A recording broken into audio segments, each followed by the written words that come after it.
भगत प्रेम जे बुलाई, ताते अंगद अंग संग भयो सायर, दिन शब्द सुरत की नीव रखाई। गुर अमरदास की कथ कथा है, एक जी किश कही न जाई।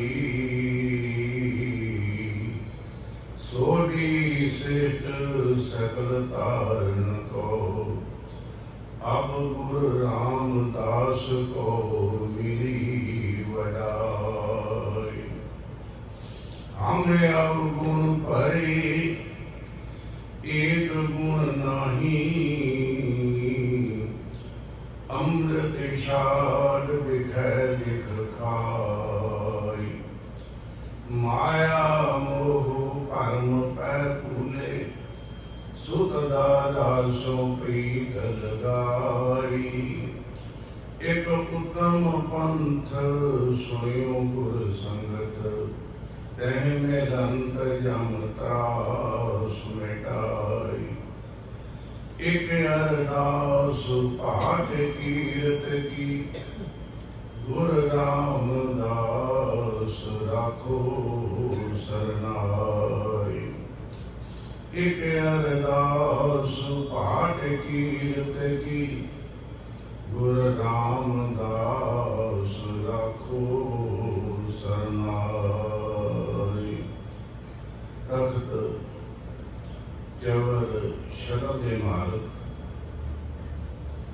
जुगो जुगो अटल, धन धन धन साहिब श्री गुरु ग्रंथ साहिब महाराज जी की पावन पवित्र हजूरी विखे हाजरी पा रही गुरु प्यारी को खालसा साध संगत जी, बड़े भागा वाले हो जो अज के दिहाड़े उत्ते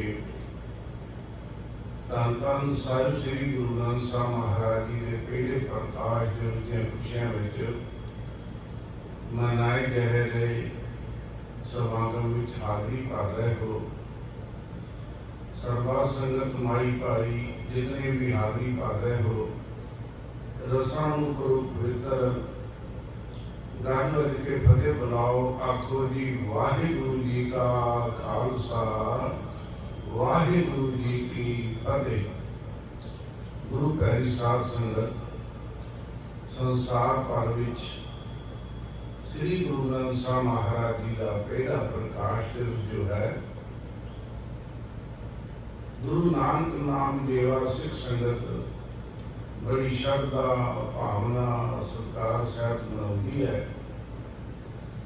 धन धन साहिब श्री गुरु नानक देव साहिब सच्चे पातशाह जी ने पवित्र बाणी सचखंड तो लिया करके इस संसार के भले वास्ते सतगुरु जी ने प्रगट की है। गुरु प्यारी साध संगत जीओ, एक पवित्र बाणी पोथी के रूप में सीने बसीने गुरु नानक साहिब सच्चे पातशाह तो धन धन साहिब श्री गुरु अर्जन देव साहिब सच्चे पातशाह तक पहुंची। कहते हैं कि उस समय जो गुरु अर्जन देव महाराज जी गुरगद्दी उत्ते सुशोभित हुए, तब वीणिया ने आप बाबा पृथ्वी चंद जिहड़े गुरु साहब जी के नाल इस करके लिखा करते सन क्योंकि बाबा कृति का समझे सन मैं वड्डा हाँ, मैनू गुरगद्दी नहीं दी गुरु रामदास पिता ने। ये गुरगद्दी गुरु अर्जन देव महाराज को मिल गई है। इतिहास में आउंदा है कि उसने अपनी वक्री गद्दी बनाई।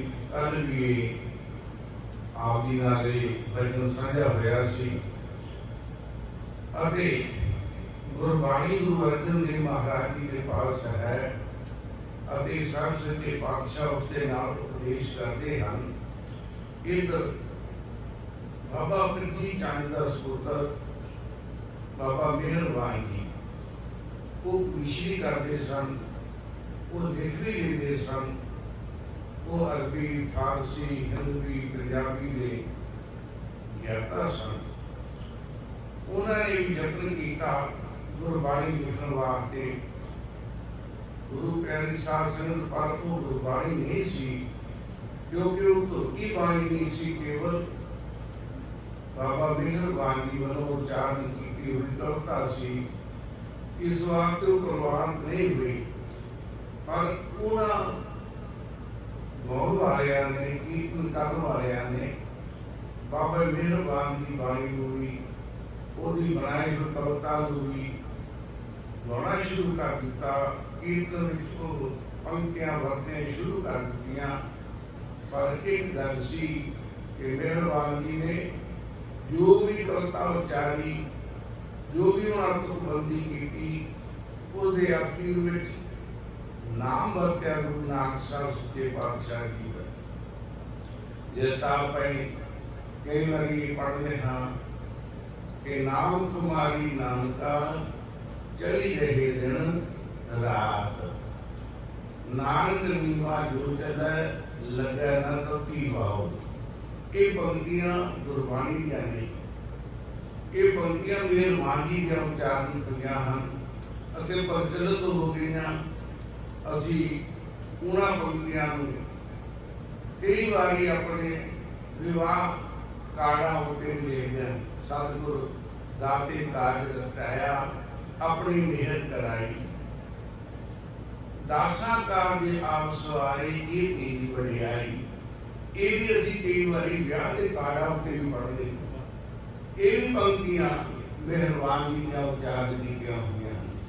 इस तरह गुरबाणी में राल गढ़ होना शुरू होया तो साहिब श्री गुरु अर्जन देव महाराज सतगुरु जी ने भाई गुरदास जी बाबा बुढ़ा जी सिखा विचार की कि अज उस गुरबाणी के रल गढ़ के मीने कर रहे हैं, ये धूम कर रहे हैं, जो गायन करते हैं, क्योंकि इस बाणी रल गढ़ हो गया तो वो बाणी जी है उस निरंकार की बाणी जो है उहदे विच ये रलगढ़ हो गया तो संसार को लिखे आ जाएगा।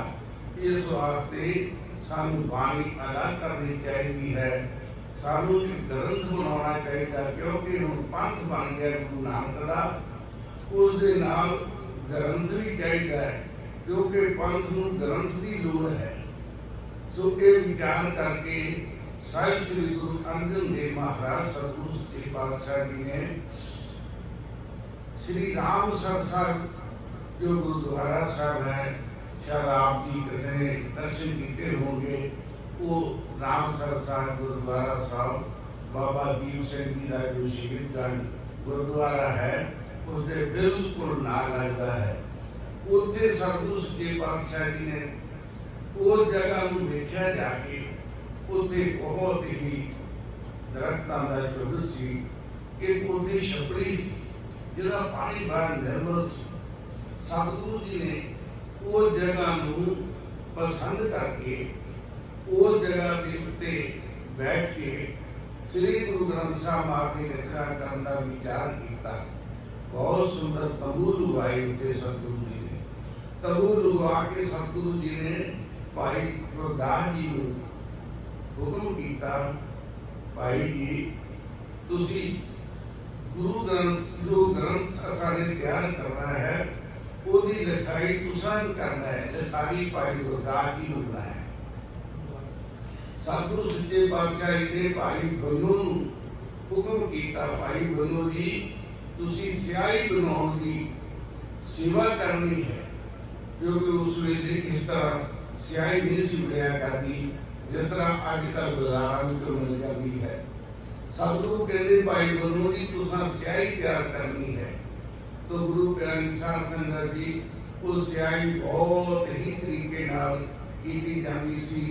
कहते हैं कि जो कुंडा हुंदा है एक भांडे विच सोना भी पाया जाता सी, ਉਹਦੇ ਵਿੱਚ ਕਾਲਖ ਪਾਈ ਜਾਂਦੀ ਸੀ। ਇਹ ਆਦਿ ਉਹਦੇ ਵਿੱਚ ਵਸਤੂਆਂ ਪਾ ਕੇ ਫਿਰ ਉਸ ਨੂੰ ਨਿੰਮ ਦੇ ਡੰਡੇ ਦੇ ਨਾਲ ਰਗੜਿਆ ਜਾਂਦਾ ਸੀ ਤੇ ਉਹ ਸਿਆਹੀ ਘੱਟੋ ਘੱਟ ਤਿਆਰ ਕਰਨ ਵਾਸਤੇ 15-20 ਦਿਨ ਲੱਗ ਜਾਇਆ ਕਰਦੇ ਸੀ। ਗੁਰੂ ਪਿਆਰੀ ਸਾਧ ਸੰਗਤ ਜੀ ਭਾਈ ਬਨੂ ਨੇ ਸਿਆਹੀ ਬਣਾਉਣ ਦੀ ਸੇਵਾ ਕੀਤੀ ਅਤੇ ਭਾਈ ਗੁਰਦਾਸ ਜੀ ਨੇ ਗੁਰਬਾਣੀ ਲਿਖਣ ਦੀ ਸੇਵਾ ਕੀਤੀ। श्री गुरु अर्जन देव महाराज सच्चे पातशाह जी ने श्री गुरु ग्रंथ साहब महाराज जी की संपादना करने वास्ते 1601 बिक्रमी में शुरू की थी। सन 1601 शुरू करके सतगुरु जी ने 1604 तक इस गुरबाणी को लिखवाया। 1604 में श्री गुरु ग्रंथ साहब महाराज जी जो पवित्र भीड़ है वो तैयार हुई। असी पहला प्रकाश दिवस क्यों कहते हैं श्री गुरु ग्रंथ साहब महाराज जी का ये पहला प्रकाश दिवस है, ऐसा क्यों कहते हैं? क्योंकि पहले प्रकाश के बाद कोई दूसरा प्रकाश भी है, कोई तीसरा प्रकाश भी है। इस वास्ते कहा जाता है क्योंकि श्री गुरु ग्रंथ साहब महाराज सच्चे पातशाह जी जो 1604 ईस्वी विच उन्होंने संपादना संपूर्ण हो गई तो गुरु अर्जन देव महाराज सच्चे पातशाह जी इस प्रकाश करने हित विचार करन लगे कि ये पहला प्रकाश कौन करे। रात पर सतगुरु जी विचार करते रहे। अमृत वेले उठे सतगुरु सच्चे पातशाह जी परिक्रमा में तुरे जा रहे हैं। तुरते तुरते श्री गुरु अर्जन देव महाराज जी जिथे बाबा बुढ़ा जी की भीड़ है अजकल उस जगह उत्ते सतगुरु पहुंच गए। देखिया कि एक वृद्ध बाबा चिट्टी चादर पर लैके रख के गोडिया उत्ते हाथ अखा मीट के वो बाबा जप रहा है वाहे गुरु वाहे गुरु वाहे गुरु वाहे गुरु। धन गुरु अर्जन देव महाराज जी उत्थे खड़ो गए, रुक गए। सतगुरु सच्चे पातशाह जी ने तकिया ये तो बाबा बुढ़ा जी हैं। देखो कितना सत्कार है बाबा बुढ़ा जी का। गुरु अर्जन देव महाराज जी ने बड़े प्यार बड़ी सत्कार बड़ी निम्रता नाल आख्या बाबा जी बाबा बुढ़ा जी को बाबा करके गया। बाबा बुढ़ा जी का इतना सत्कार सी। क्यों बाबा क्या? क्योंकि बाबा बुढ़ा जी को गुरु नानक साहब जी ने बाबे का एक खिताब दिता सी, एक वर दिता सी, बाबा आख्या सी। इस वास्ते गुरु अर्जन देव कहते बाबा जी जो आवाज आई बाबा बुढ़ा जी ने तकिया धन गुरु अर्जन देव महाराज सच्चे पातशाह जी उन्होंने आवाज मार रहे हैं। बाबा बुढ़ा जी उठ खड़ोए, हाथ जोड़ के पूछा बाबा जी ने सतगुरु सच्चे पातशाह जी की हुक्म है? धन गुरु अर्जन देव महाराज कहने लगे बाबा जी जो ग्रंथ तैयार किया है गुरबाणी का ग्रंथ उस ग्रंथ का प्रकाश करने वास्ते असीं तुहानूं बेनती करते हैं। बाबा बुढ़ा जी कहने लगे सतगुरु सच्चा पातशाह मैं तो तुमरे घास को रखा, क्योंकि बाबा बुढ़ा जी भीड़ चबाल विखे खेती बाड़ी करया करते सन। कहते सतगुरु सच्चे पातशाह मैं तो तुमरे घास को रखा ਧੰਨ ਗੁਰੂ अर्जन देव कहन लगे, बाबा जी तुम हो सकत सगल के राखे, ਤੁਸੀਂ ਤਾਂ ਸਾਰੀਆਂ ਸ਼ਕਤਾਂ ਦੇ ਰਾਖੇ ਹਨ, ਸਾਰੀਆਂ ਸ਼ਕਤੀਆਂ ਤੁਹਾਡੇ ਕੋਲ ਹਨ। ਤੁਸੀਂ ਐਸਾ ਕਿਉਂ ਕਹਿੰਦੇ ਹੋ? ਮੈਂ ਤੁਹਾਡੇ ਸਮੂਹ ਇਹ ਵਚਨ ਕਰਦਾ ਹਾਂ ਕਿ ਤੁਸੀਂ ਗੁਰੂ ਗ੍ਰੰਥ ਸਾਹਿਬ ਮਹਾਰਾਜ ਦਾ ਪ੍ਰਕਾਸ਼ ਕਰਨਾ ਹੈ। ਬਾਬਾ ਜੀ ਕਹਿਣ ਲੱਗੇ, ਮਹਾਰਾਜ ਸੱਚੇ ਪਾਤਸ਼ਾਹ ਜੀ ਮੈਂ ਤਾਂ ਅਗਿਆਨੀ ਹਾਂ, ਹਾਲਾਂਕਿ ਬ੍ਰਹਮ ਗਿਆਨੀ ਹਨ ਬਾਬਾ ਬੁੱਢਾ ਜੀ। ਇਹ ਨਿਮਰਤਾ ਹੈ ਗੁਰੂ ਪਿਆਰਿਓ, ਗੁਰੂ ਘਰ ਦੇ ਵਿੱਚ। सतगुरु मैं तो अज्ञानी हाँ, किसी ज्ञानवान को करो जो पढ़िया लिखा होवे, मैं तो अनपढ़ हाँ, उसके पासों तुसी प्रकाश कराओ। सतगुरु सच्चे पातशाह जी कह लगे, बाबा जी तुसी तो ब्रह्म ज्ञानी हो, तुहाडे ये जिहड़े कर कौल हन जिन्हां नाल तुसी घास कढ़दे हो, जिन्हां नाल खेतीबाड़ी करदे, बहुत ही पवित्र हन। क्योंकि जो असाने आद ग्रंथ तैयार किया है ना, क्योंकि श्री गुरु ग्रंथ साहब महाराज जी का पहला नाम आद ग्रंथ है, क्योंकि उस वेले गुरु साहब ने गुरगद्दी नहीं दी गुरु अर्जन देव महाराज ने श्री गुरु ग्रंथ साहब महाराज केवल प्रकाश करवाया सी आद ग्रंथ का, उन्होंने गुरगद्दी नहीं सी दी। इस वास्ते आद ग्रंथ नाम सी। ते गुरु साहब कह लगे जो आद ग्रंथ संपूर्ण होया है बाबा जी, उसका प्रकाश तुहाडे कर कमना नाल इस वास्ते करना है क्योंकि तुहाडे पवित्र हन ये कर कमल, ते उस दे विच बाणी उन्हां दी है, उन्हां भगतां दी है, उन्हां महापुरुषां दी है, उन्हां संतां दी है जिन्हां ने अपने हत्थां दे नाल मोची दा काम भी कीता, जोड़े भी गंढे, जिन्हां ने अपने हत्थां नाल कपड़ियां उत्ते छापे भी लाए, पाव कृति हन वो। ते इसे तरह तुहाडे कर कौल भी पवित्र हन। इस वास्ते तुसां ने पहला प्रकाश करना है, तुसां अपने शीश उत्ते उठा के आद ग्रंथ नूं सचखंड श्री हरमंदिर तक लियाउणा है। गुरु प्यारिओ ये अमृत वेला है। सत वचन कह बाबा बुढ़ा जी ने प्रवान कर लिया। ये वचन कहते हैं कि रामसर साहिब तो बाबा बुढ़ा जी के शीश उत्ते श्री गुरु ग्रंथ चढ़वा के श्री गुरु अर्जन देव महाराज जी आप मगल तुरे। जो तुर लगे तो सतगुरु सच्चे पातशाह गुरु अर्जन देव जी बाबा बुढ़ा जी कहन लगे, सच्चे पातशाह आप साडे सतगुरु हो, तुसी अगे चलो ते असी तुहाडे पिछे चलांगे, तुसी अगाह चलो। गुरु अर्जन देव महाराज कहन लगे, बाबा बुढ़ा जी याद रखो ये जो ग्रंथ बनाया है ये मेरा ही रूप है, क्योंकि बाणी गुरु गुरु है बाणी, विच बाणी अमृत सारे, गुरबाणी कह सेवक जन मानै, प्रतख गुरु निस्तारे। गुरु अर्जन देव जी कहने लगे, बाबा बुढ़ा जी ये बाणी गुरु का रूप है, ये मेरा रूप है, इस वास्ते तुसा इसको शीश से उठा लिया है। ये निरंकार तो आई बाणी है, तुर की बाणी आई तेर सगली चिंत मिटाई। वाह वाह बाणी निरंकार है ते जेवड़ और ना कोई, ये बाणी निरंकार का रूप है। इस वास्ते इस बाणी को तुसा अगाह लैके तुरना ते असीं इहदे उपर चौर करांगे। गुरु प्यारिओ सतगुरु सच्चे पातशाह नंगे पैरी श्री गुरु ग्रंथ साहिब उत्ते चौर कर रहे हैं। बाबा बुढ़ा जी नंगे पैरी आद ग्रंथ नूं अपने शीश ते चुक के चल रहे हैं हरिमंदिर वल। चलते चलते संगतां नाल हन, फुल्लां दी बरखा कर रही है संगत जी। अतर फुलेल उपर ओदी बरखा की जा रही है। सचखंड श्री हरमंदिर साहिब तक आप पहुंचे हैं। ते जदों पीढ़े साहिब के ऊपर श्री गुरु ग्रंथ साहिब महाराज को टिकाया गया, बड़े निमरता नाल सबना ने नमस्कार की। धन गुरु अर्जन देव महाराज जी ने भी नमस्कार की। धन गुरु ग्रंथ साहिब महाराज सच्चे पातशाह जी जदों प्रकाश करन लगे तो सतगुरु गुरु अर्जन देव महाराज ने कहा, बाबा बुढ़ा जी नूं बचन कीता, बुढ़ा साहिब खोलो ग्रंथ, लियो आवाजा सुने सा पंथ।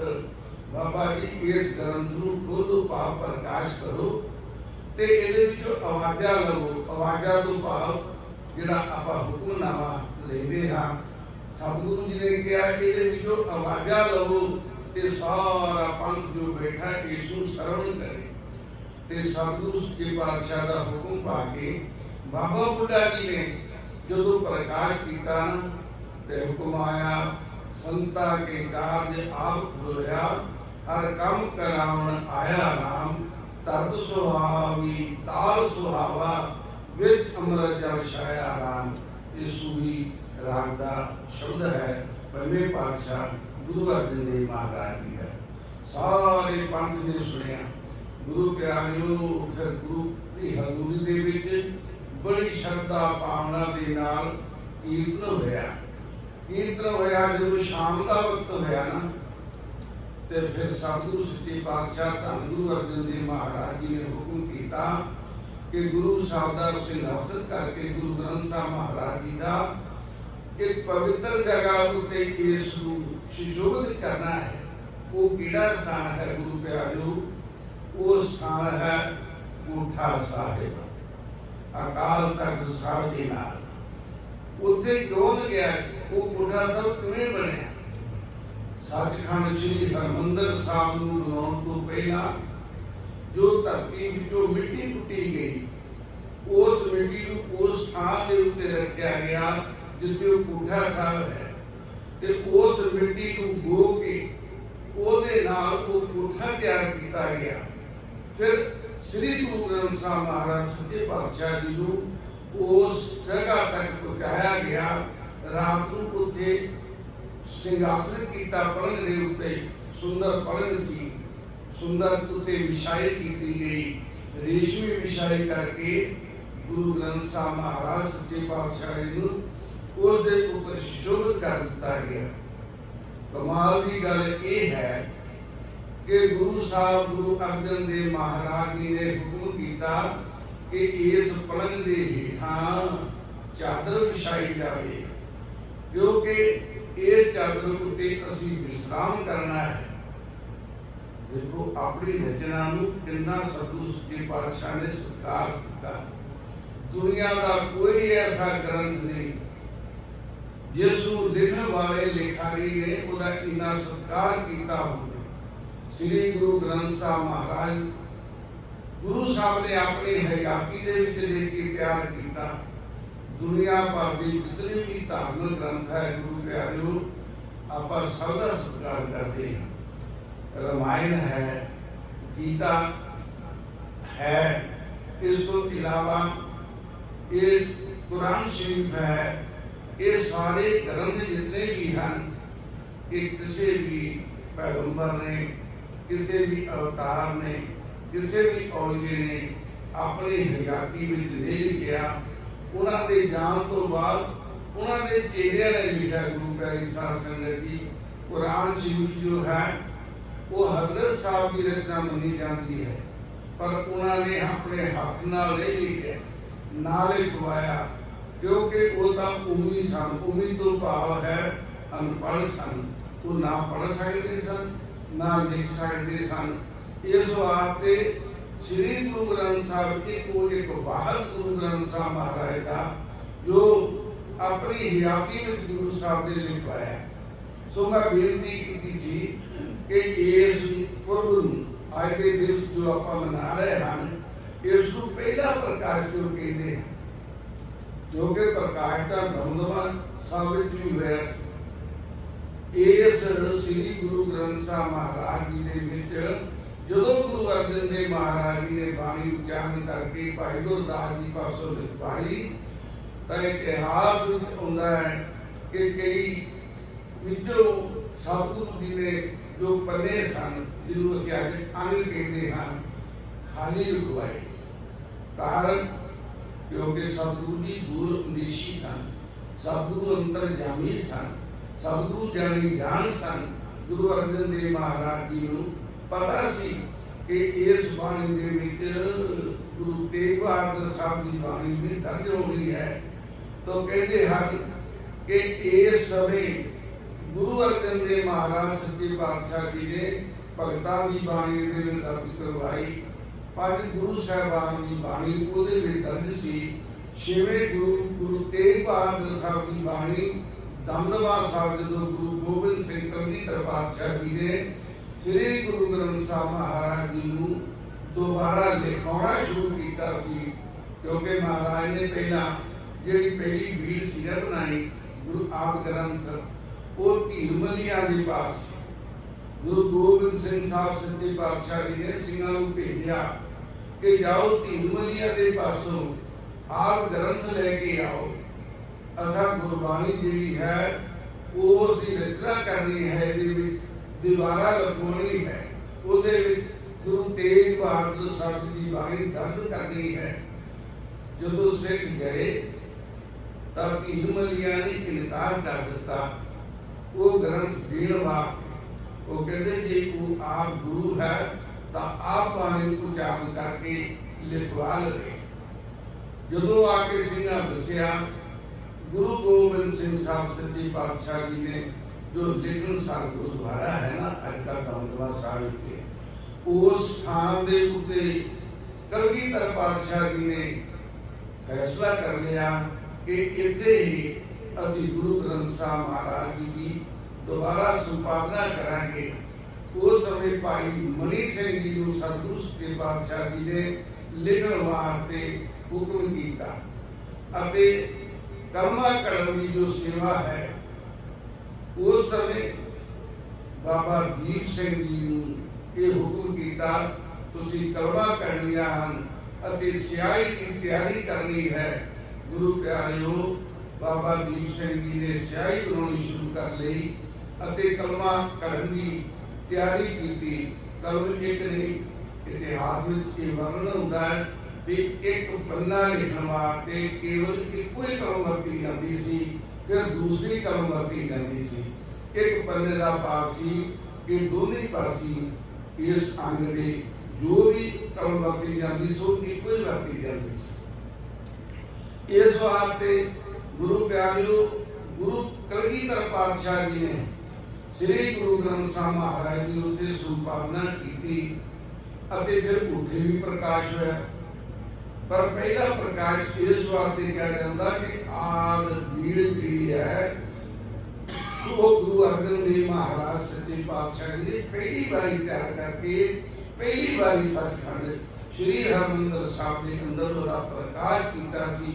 इस वास्ते उसनूं पहला प्रकाश कहा जाता है। गुरु प्यारिओ जिहड़ी भीड़ श्री गुरु ग्रंथ साहब महाराज जी की दमदमे साहब तैयार हुई गुरु प्रकाश किया। गुरु पदवी उसनूं भी नहीं मिली, केवल ते केवल उहदा नाम आद ग्रंथ रखा गया। गुरु कलगीधर पातशाह जी जब नंदेड़ चले गए तो वो सेवा इत्थे दी करन वास्ते बाबा दीप सिंह जी नूं हुक्म कर गए। बाबा दीप सिंह जी दमदमे साहब सेवा करते रहे अते नाल नाल उन्होंने 4 आद ग्रंथ होर लिखे सतगुरु जी की। उस हुक्म दे नाल उन्हां 4 ग्रंथ होर अपने हत्थां नाल लिख के तैयार कर दिते। अज भी वो 4 ग्रंथ जिहड़े हैं वो सारे तख्तां दे उत्ते विराजमान हैं।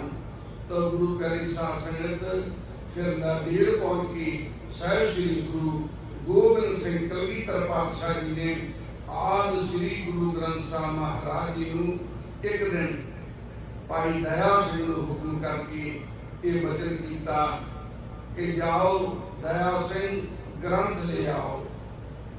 जाके ग्रंथ ले आंदा गया, प्रकाश किया गया। श्री गुरु गोबिंद सिंह कलगीधर पातशाह जी ने 5 पैसे ते नारियल रख के श्री गुरु ग्रंथ साहब महाराज नूं मत्था टेक के ये वचन किया आज्ञा पई अकाल की तब चलायो पंथ सब सिखन को हुक्म है। गुरु मान्यो ग्रंथ गुरु ग्रंथ जी मान्यो प्रगट गुरा की दे जो प्रभु को मिलबूत है खोज शब्द में ले सतगुरु सच्चे पातशाह धन श्री गुरु गोबिंद सिंह साहब सच्चे पातशाह जी ने फिर गुरगद्दी बख्शिश कर दी। अज जिहड़ियां नवीं सानू ये सतगुरु जी दियां स्वरूप मिलते हैं, जदों असी उस तकते हाँ तो उसके बाहर लिखा होंदा है आदि श्री गुरु ग्रंथ साहिब दमदमी टकसाल दे नाल इस नूं मिला करके लिखा गया है। सो गुरु प्यारी साध संगत जी अज आपां उस दिवस नूं मना रहे हैं। साहिब श्री गुरु ग्रंथ साहिब महाराज साडे जागृत जोत हैं, साडे गुरु साहिबान हैं। सो गुरु साहब जी की कृपा नाल आप सर्व संगतां ने हाजरियां भरियां हैं। गरीब नवाज कृपा करन आप सर्व संगतां ने हाजरियां का प्रवान करके दरों करो खुशियां नामदान गुरु सिੱਖੀ जी में सतगुरु बख्शिश करन। श्री गुरु ग्रंथ साहिब महाराज सच्चे पातशाह जी दसां सतगुरां दे आत्म स्वरूप हैं, जोत हैं। किसी ने एक गुरु साहिबान ने दर्शन किए होंगे, किसी ने दो दे किए होंगे, किसी ने तीन दे किए हैं। बाबा बुढ़ा जी ने 6 गुरु साहिबान के दर्शन किए हैं। गुरु प्यारिओ बाबा बुढ़ा जी ने गुरु हरगोबिंद साहब सच्चे पातशाह तक 6 गुरु साहिबान के दर्शन किए हैं। पर तुसीं तां भागां वाले हो, ये दसां सतगुरां की जोत है। असीं सारे कर्मां वाले हाँ, एक गुरु दे नहीं, दो दे नहीं, असीं तां दसां गुरुआं दे दर्शन कर रहे हाँ। ये सच करके जानना जिहड़ा श्री गुरु ग्रंथ साहिब महाराज नूं सत करके आंदा है। सतगुरु सच्चे पातशाह जी उन्होंने सारे सुख सारे खंडां ने बख्शिश करते हैं। सो आप सर्वता का धन्यवाद जिन्होंने बड़े प्यार नाल आके हाजियां भरियां हैं। भाई साहब भाई गुरमीत सिंह जी मुख सेवादार हैं, गुरु घर के बड़े प्यार सत्कार श्रद्धा से सेवा कर रहे हैं। गुरु प्यारे 24 घंटे लंगर भी इतने वरतोंदे हैं। ये सतगुरु सच्चे पातशाह की बख्शिश है उन्होंने उत्ते। अति ये जिहड़ा पुरब है ये भी मना रहे हैं। एक हफ्ते तक रोजाना ही कथा होगी। दास ने एक दिन होर इतने हाजिरी भरनी है। उस तो बाद भाई निर्मल सिंह जी जो मंजी साहब दीवान हाल अमृतसर की कथा करते हैं, उन्होंने 14 तरीक को इतने पहुँच जाना है। वो इतने आप जी कथा द्वारा शामिल करा के निहाल करेंगे। सो गुरु प्यारी साध संगत जी उन्होंने भुलां दी क्षमा करना। सर्व संगतां दा धन्नवाद। वाहिगुरू जी का खालसा वाहिगुरू जी की फतेह।